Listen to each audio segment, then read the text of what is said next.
We are live, we are direct with Jeff Sesol, who is the founder of Pull the Shoot, author of best selling novels, uh, taking your business to new heights, and the new leadership landscape. It's a pleasure to connect with you to talk all things engaged high performers, sustained high performance improvements, and 7x ROI. Great to connect with you, Jeff. Thank you for your time today. Oh, Jay, thank you for having me on. I really appreciate it. I love to share my experience. I got 30 plus years of experience in the entrepreneur and leadership world, and so being able to share that with others is really what I love to do now at this age. Nah, very, very, very, very powerful. And we just spoke earlier about your expanding into new areas, but we'll touch upon that, which is brilliant. Can you share a little bit about your role and how it fits into the big picture at Pull the Shoot? Sure, sure. I started in corporate America in the 80s. I moved to entrepreneurship in 1993. We built back then a pre-internet platform for the futures and options industry. And we had some big players on there. We had the London Financial Futures was on there, the New York Mercantile Exchange, the Chicago Mercantile Exchange, and then a bunch of firms. They were all communicating back and forth, which was really cool. In 1996, we were early adopters of the internet, and we actually moved a database-driven website to that platform, and it was all over the internet, which was great, especially for updates. When you had to do updates, you had to send out new disks back then. I don't even think people know what disks are anymore. Yeah. But in 1998, we noticed that they were doing something using one piece of the platform more than any other, which was the ability to upload a file from your PC to our servers and get to it from any web browser. So we split that out and we launched FreeDrive, FreeDrive.com. There's a free disk drive on the internet. One of our small claim to fame, myself and Mike Rhodes, is that we were the founding fathers of what we know today as web-based storage because it didn't exist back then. And we kind of created it. It took us Okay. 18 months to get our first million users. Then it only took 13 weeks to get Wow. the next million, 11 weeks to get the next million, 10 weeks to get the next million. It was an insane Wow. time. By 2001, we had 18 million users. We sold the Wow. majority shares to Motorola, which is a name everyone should recognize, EMC, which is a storage company out of Massachusetts, and EDS, which is a server company out of Texas. And I was a technology evangelist because I was a CTO at the time for the next 2 years. And then once my time was up there, and by the time my time was up, we had 28 million users worldwide, which was crazy. Um, Wow. anyway, I started, kind of looking and saying, okay, how can I help companies now? I know all the things that make success. So how can I take that out? So I started by automating people's operations, and that was a lot of Mm-hmm. fun. I was still a programmer at the time, and then eventually that morphed into helping companies with their business grow their business. So you talked about 7 times ROI. I took a company from 1.6 million to 6.4 million just by Wow. implementing certain leadership pieces into the business. They had a 50% retention rate with their clients, and by the time I left them, they were at a 93% retention rate, right? Which drives more Oh, wow. business, and then we increased their service prices and things like that, just a little at a time. But boy, what a difference it made! And so in 2000, I started Pull the Shoot, and the whole concept behind Pull the Shoot is came from a skydiving event that I did. So I went skydiving. If any of your listeners have ever gone skydiving, they'll appreciate this. You go 14,000 feet up in a plane, you tumble out, you're falling at 120 miles an hour. First thing you notice, it's hard to breathe. One little move of your hands, you're spinning out of control. Everything's happening so fast you can't see where you're at and you can't see where you're going. But at 5,500 feet, you pull the chute. And suddenly you can breathe again, you're in control, see where you're at and see where you want to go. And isn't that a lot like being in business? And so I try to get my clients to pull the chute once a week for an hour, to take a breath, to feel in control, to see where they're at and see where Oh, they want wow. to go. Yeah. And that's the whole premise behind Pull the Chute and behind what I do, based on like I said, 30 plus years of experience in not only helping businesses grow but building leadership within the companies, because that's the true catalyst for businesses. If you can get your employees to come to work and enjoy the job, you're going to go places. Thanks. Fascinating story, great backstory there in terms of, how you capitalized, and really got in at the start of the web and things like this. What does a typical day look for you? Yeah, what does that look like for you, Jeff? In terms of, I know Usually, you spoke about having a London office and, right. you know, yeah, Yeah, Mondays are usually, Bob and I in London, Bob Cotton and I talk on Mondays a lot. Um, we are putting together several different marketing plans that will reach out to the European cities first, and then eventually, our goal. Bob has a big background in India, so we're going to try to get into India and into Asia. But a typical day for me is usually day starts out, which is important. We got to keep our health about us, so we get up. I kind of catch a little Good Morning America here in the States, and then kind of do a little workout, and then kind of hit it hard here. So usually I have clients Tuesday, Wednesdays, and Thursdays, and I usually have 3 clients, give or take, each day, depending on who it is. And so I spend time making sure that that I'm understanding what we talked about last week, and then when we meet, I try to hold them accountable to what we agreed upon. That's the biggest problem we run into with businesses is they're like, yeah, I know I have to do this, and then then they don't do it, right? And I don't tell them what to do. I offer ideas and I say, what do you think? Where would you like to take this? yeah, And what I try to do is yeah. make sure that they don't hit the wall at 120 miles an hour, right? Okay. So, they're going off on these tangents at times, and I try to keep them focused.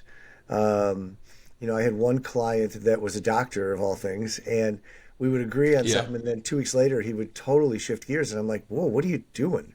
This takes time. Yes. You Yeah. can't just be shit." Well, it didn't. Nothing happened. I go, "Well, it was only 2 weeks. What are you doing?" And so I try to get them to understand that once we know where you want to go, that it takes a little bit of time and effort to actually get there. People want things to happen immediately, and that's just not the reality. It just takes time. No, that makes complete sense there. So in terms of the major shifts, what major shifts are you seeing in the leadership industry, like that executive coaching slash leadership, like Yeah, great question. And I think it goes a little deeper as we talk about this, and that is, 4 years ago, there was 3 to 4 million people uh, a month shifting jobs, and they called it the Great Resignation. Right? The reason they were shifting jobs is that they felt unappreciated. 79% left because they felt unappreciated. Only 12% left because they wanted more money. That's a big number, right? And what that said was we have yeah, a huge leadership gap. People don't know how to be leaders, right? And so I see, and I'm hoping that the shift in the paradigm is that businesses and executives realize that culture is really important. Having a safe place for people to be able to talk about what their struggles are is very important. I go into places a lot of okay, yeah, times. I did this last week. Went into a local restaurant here, and they invited me in, and I asked the owners to leave, and I gave the employees a safe space to talk. And man, did they talk, yeah, right? Um, yeah, and they felt very good about being able to at least say something to somebody, right? And so then, my goal now is to talk to the owners and say, okay, here's a couple of I always like to use a baseball analogy. Let's hit a couple singles, and make them yes, realize that they're being heard, right? And that'll shift everything. yes, Then once they realize they're like, oh, these guys do care about us, then they're willing to step up and do more about what it takes to be successful. And that's all we're trying to do, right? So I think the paradigm is that we need to work with people to first of all, I always tell people leadership is not about you. If you think it's about you, then you're not being a true leader. Leadership is defined wow, as when something goes wrong, you take the blame. When something goes right, you wow, give the praise. The ability to stand shoulder to wow, shoulder with your people and do the job and support them in ways that normally other leaders would say, well, that's your problem, not mine. Get it fixed, right? They know that you're there. And why do we want to do this? Well, one is we want people to realize that they're not just a number, they're not just, someone to fill a space, but that the business actually cares about them. If they feel like they're being taken care of, then they're going to go the extra mile for you as a business owner or as a C-level suite, Wow, person. powerful. Yeah. If they feel like they come in every day and it's like, oh crap, I hate this, what's the boss going to yell at me for today, and different things like that, they're going to Yeah. only give you like a 30% of their effort, right? Even if they can do that. Makes Whereas sense. if they feel safe, if they feel secure, if they feel appreciated, and if you show empathy, then they're going to give a lot more, and you're going to be your company's going to grow a lot better. I always tell business owners, ask your people what they need to do their job better, and as long as it's within reason, give it to them. Because all of a sudden now you heard them, you gave them what they needed. They now own that job, and they're going to go beyond Powerful. 100%. So, but that's some of the paradigm. I No, mean, I that's really a feel very that powerful. we just as leaders we need to step up and train the next emerging group of leaders so that they follow and they feel like they're growing somewhere. I mean, this new generation, the Gen Zers and the millennials, they don't care about money as much as the ability to actually make a difference. And I think that's another big shift that we're seeing. Nah, very profound point there about leadership not being about the person, who was the leader, Right. but helping to create other leaders and, say, hey, look, if something goes wrong, what could I have done, rather than, it's easy to blame. So I think that's a very sharp, cogent point. Thanks for sharing that. In terms of with your clients, what would you say are the three things you implement that helps to sort of kind of bring up employee engagement, employee satisfaction? What are the three things that you like to do to The first thing catalyze change? Yeah. Again, another great question, because this is a consistent thing that I see. When they're the business owner or the CEO or the C-level person and they're overseeing people, they have a tendency not to get out of their own way. Everything has to go through them. They're the Okay. bottleneck. So the hardest thing that I have to do at first, and it takes time, is to get them to realize that they don't have to do everything, that they can delegate and they can keep an eye on Wow. things. And if they can delegate, then there's more trust being built between them and the employees, right? Trust is a key. Trust Okay. is the only way that this is going to work. The employee needs to trust the boss, and the boss needs to trust the employee. And if you give them things to do, they're going to do it. And you got to check in with them once in a while. But the other thing is having a bit of ability to look at them and say, allow them to say, hey, I kind of have a better way to do this. What do you think? And as long as the end result is the same, but they can actually get it done maybe a little faster, then why not? Right? A lot of times, people are like, no, you have to do it this way. I'm always, of the opinion, look, I don't maybe have the best way. I have a way. It may not be the best way. It gets the result that I need. But if you found a better way to do it, or a simpler way to do it, or a faster way to do it, let's talk about it. Let's do it, and let's check the results and make sure that they're always the same. So those are probably two things, right? So not getting out of their own way, and that inability to allow people to kind of take a job and run with it a little bit, and do that. But the third thing I think that I find more than anything is just to get people to kind of take a step back. And I'm going to use the quote, pull the chute. So what happens is that we always Yeah. respond with emotion when something happens. That's our DNA for people, right? Someone comes into your office and they're all upset, and emotionally you respond. And what I try to get them to do is to, quote unquote, pull the chute. So let them, first of all, get whatever's on their mind off their mind. If they're upset about something, don't interrupt them. Let them just be a good listener right there. Okay? Take a note or two if you have to, Yeah. to remind you of something, but let them get it off their chest. What we have a tendency to do as human beings is interrupt people and try to answer that question. And the problem is, if someone's upset, they're not hearing that. They're all upset. They want to get what's off their mind, or off their chest, I should say, right? So you could say whatever you want to say, but they're not hearing it. So first of all, be a good listener, and take the emotion out. Second of all, just kind of take a breath. Don't respond immediately. Think about where you want this situation to go and how you want to get there, right? And so a lot of times, and I'll give you Okay. an example. I had a client who was subletting his office to a gentleman, and they were sharing a business development person because my client could only have her half time, so the subletter had her the other half the time. Well, the subletter, then she was doing so well for him, the subletter offered her a full-time gig and didn't talk to my client about it. Mm-hmm. And so now he's upset. He is mad, right? And so he calls me Yeah. and he says, and he's just F-bombing and just yelling. And he goes, I don't know, go kick his ass and Yeah. tell him. And I go, no, you're not.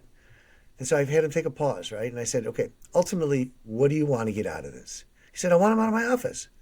I said, okay, then this is what you're going to do. You're going to go back there and say, I don't think this is working. I think you need to leave. He goes, really? And I go, yeah. Take the emotion out of it. Yeah, I said, I don't want you ending up in jail because you're going to punch the guy, you know? So literally 3 minutes later, he calls me back and he goes, well, that was easy. And I go, what happened? He goes, I walked back there and said, I don't think this is working. I need you out of my office. The guy said, by when? I said, by Friday. He said, done. You know? And that's Yeah. the things that can happen when we allow emotions to run our decision making versus what's the ultimate goal we're trying to get to. And so those three things are Oh, wow. probably, the biggest pieces of what I Brilliant. do is to get people to kind of think through things and the third point, to just kind of, not make it about you, get out of your own way, allow your people to make some decisions and quit leading by emotion. Wow. Perfect. Well said. So it's almost as though we are saying that the vision of a business or the vision of a partnership should be bigger than the fears. In a sense, Absolutely. if that vision is compelling and that's the North Star, okay, this is what we're working towards.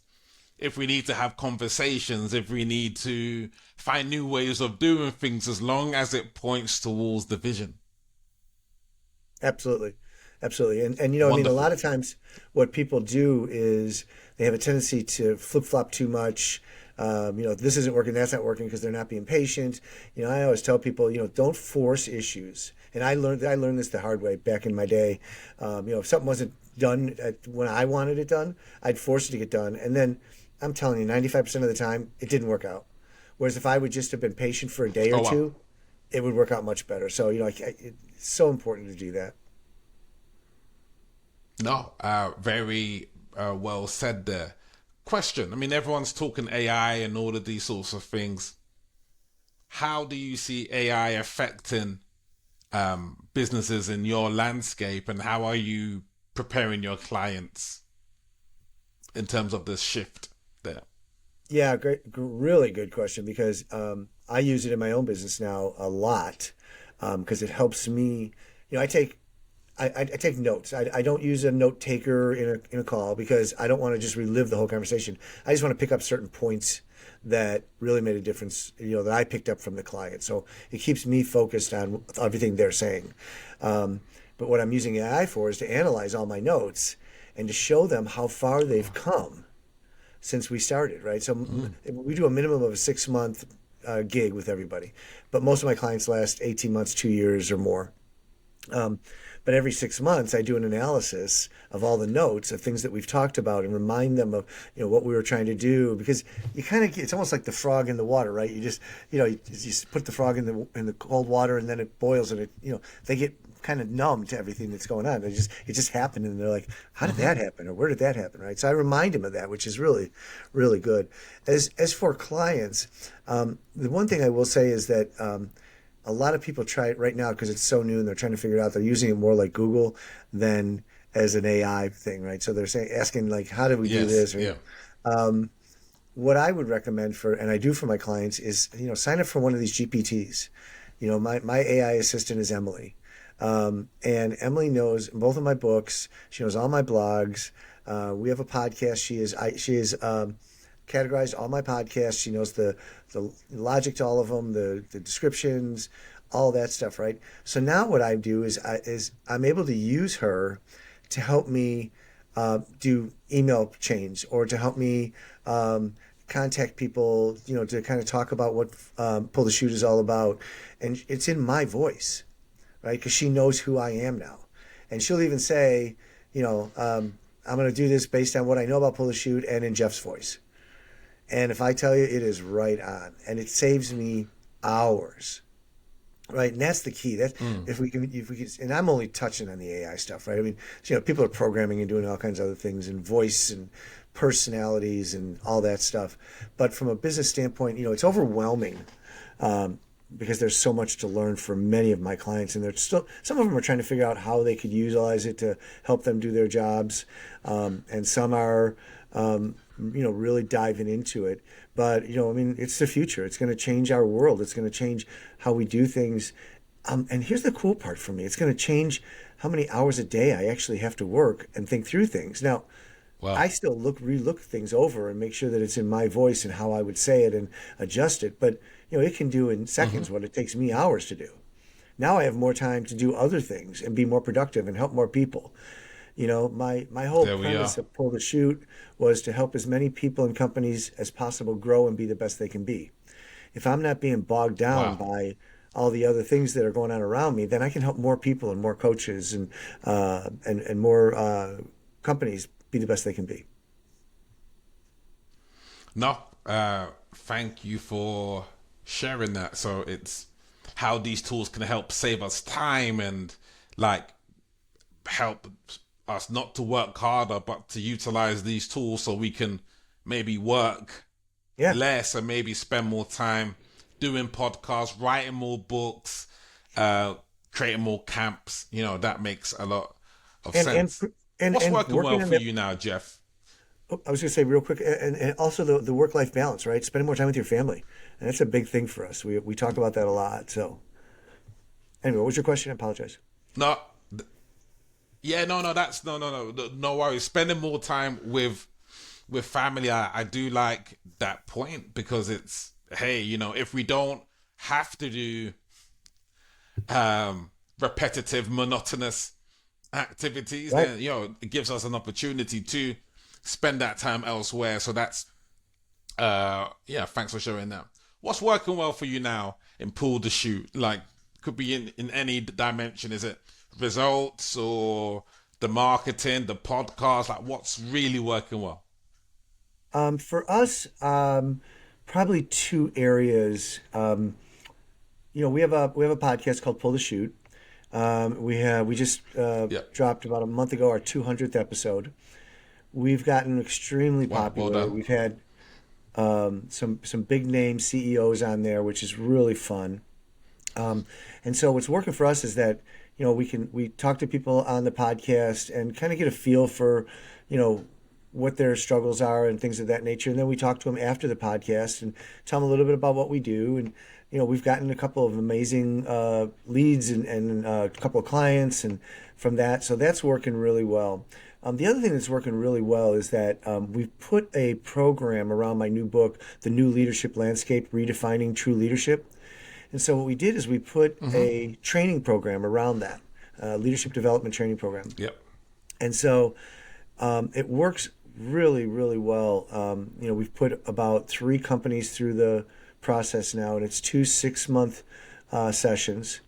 And we meet twice a month for 90 minutes as a cohort, so 4 to 10 people.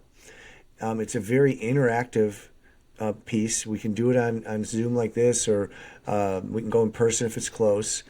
Of course, going to person is always a lot more fun, but I love doing those.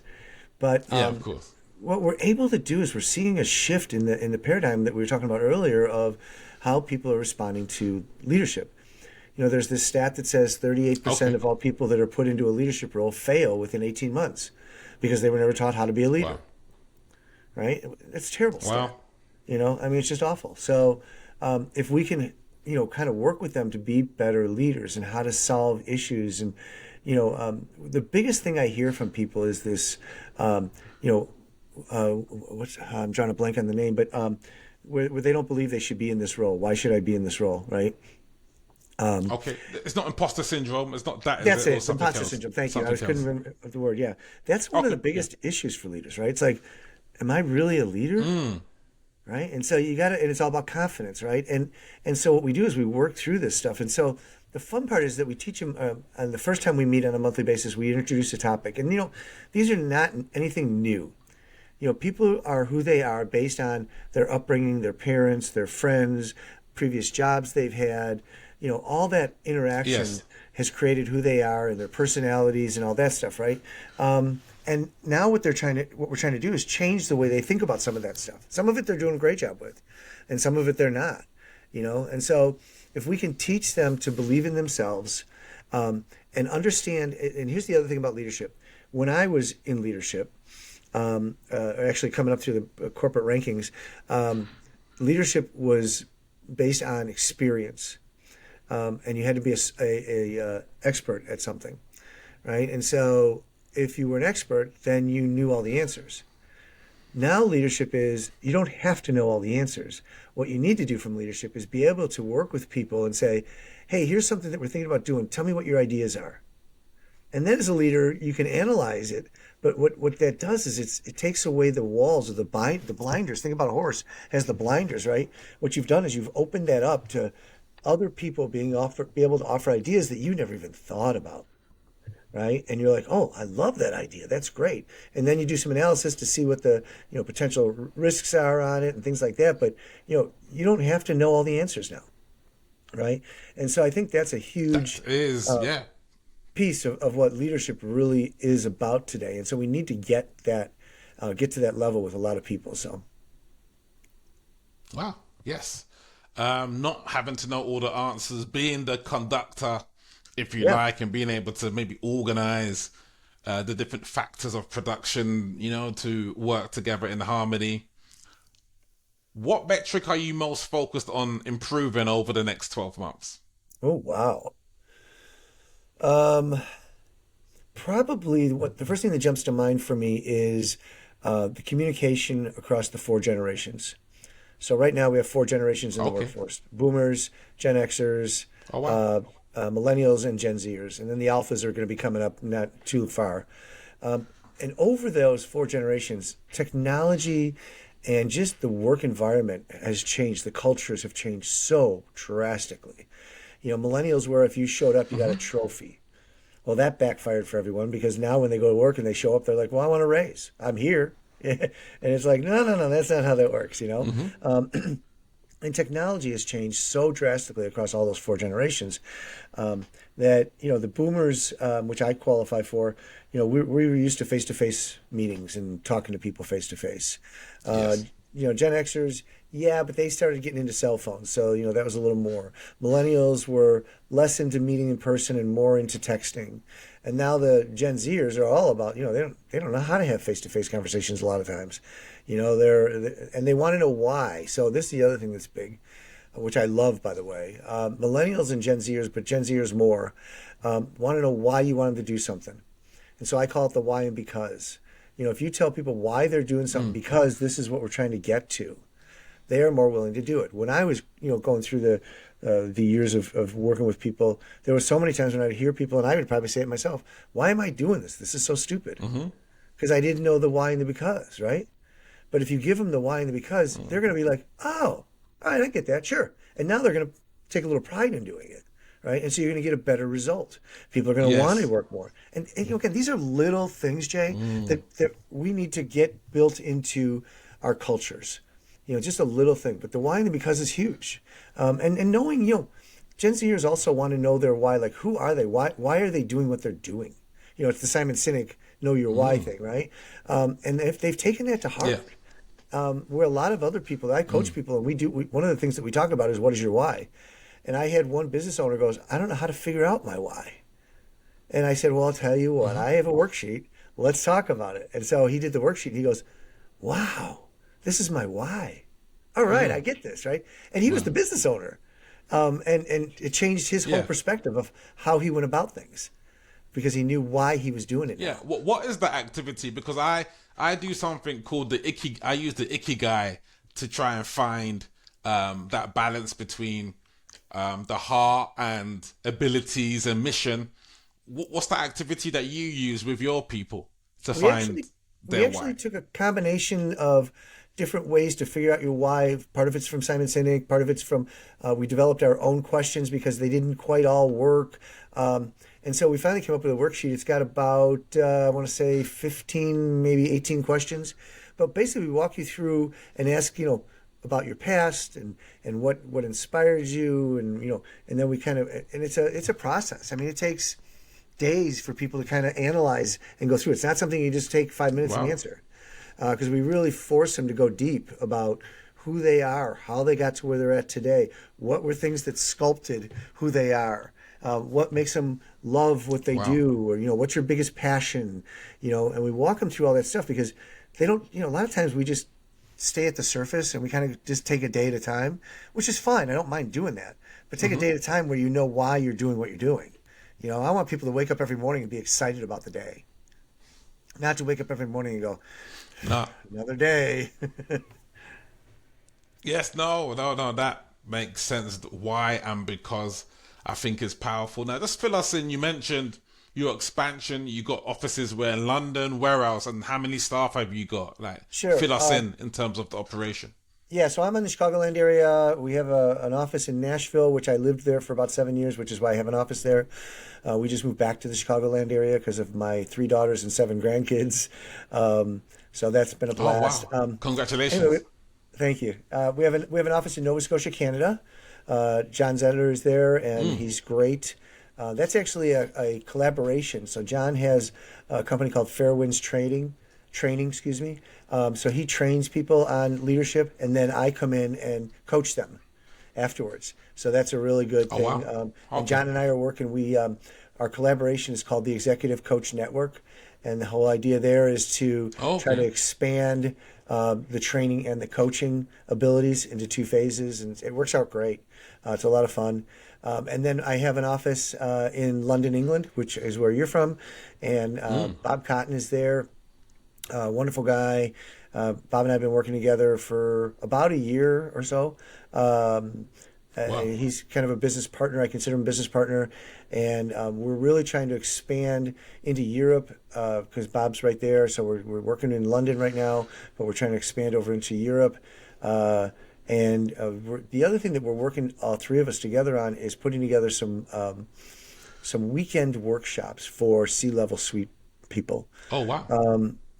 One of the things that the C-levels have a tendency to do is forget where the focus should be.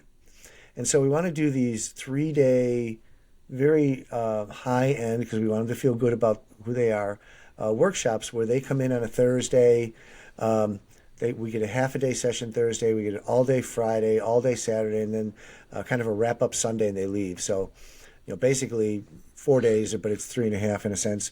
But the idea behind it is to have them come in, kind of get them to pull the chute, is the best way I can describe it, right? Have them come in, we'll do yoga sessions in the morning if they want, or meditation sessions in the morning, and to really kind of re-ground them a little bit. And then we put them through these sessions that are very interactive. I always like to do interactive sessions where I make sure everyone's being involved and supporting each other.